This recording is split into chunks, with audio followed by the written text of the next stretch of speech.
face à la persécution pendant le réveil. D'abord, il ne faut pas s'étonner de la persécution, elle fait partie du réveil. Selon 2 Timothée 3, 12, tous ceux qui veulent vivre pieusement en Jésus-Christ seront persécutés.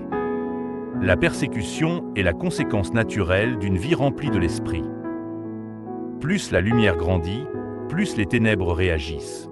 Il ne faut donc ni s'étonner ni se décourager, mais y voir une confirmation que Dieu agit. Ensuite, réjouis-toi d'avoir été jugé digne de souffrir pour Christ. Selon Actes 5, 41, les apôtres se retirèrent de devant le Sanhédrin, joyeux d'avoir été jugés dignes de subir des outrages pour le nom de Jésus.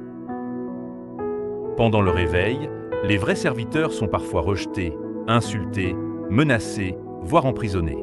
Mais l'attitude des apôtres montre la voie. Réjouis-toi, car tu es associé à l'œuvre du Christ. Puis, ne rends pas le mal pour le mal. Bénis plutôt. Car Jésus dit dans Matthieu 5, 44, « Mais moi, je vous dis, aimez vos ennemis, bénissez ceux qui vous maudissent, faites du bien à ceux qui vous haïssent. » Le véritable esprit du réveil est l'amour surnaturel, même envers les persécuteurs. Plus l'opposition s'élève, plus l'amour doit déborder. C'est ce témoignage radical qui touche les cœurs. En outre, continue à proclamer la vérité sans compromis. Selon Actes 4, 19 à 20, jugez s'il est juste, devant Dieu, de vous obéir plutôt qu'à Dieu. Car nous ne pouvons pas ne pas parler de ce que nous avons vu et entendu. Quand les autorités interdisent la prédication, les apôtres ne reculent pas. Ils continuent avec assurance, mais sans violence. Dieu cherche des messagers courageux, doux et constants, même sous pression.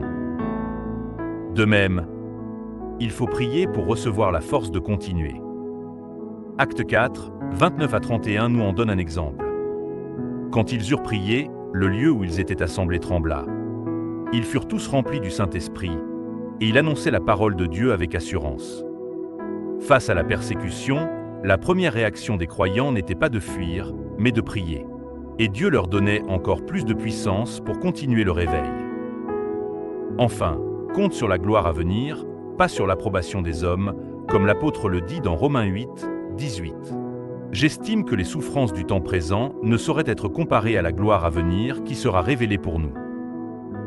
Celui qui vit pour le réveil doit garder les yeux sur l'éternité, car la récompense vient de Dieu, pas des hommes. Le rejet présent prépare une gloire éternelle. La persécution est le feu qui purifie le réveil.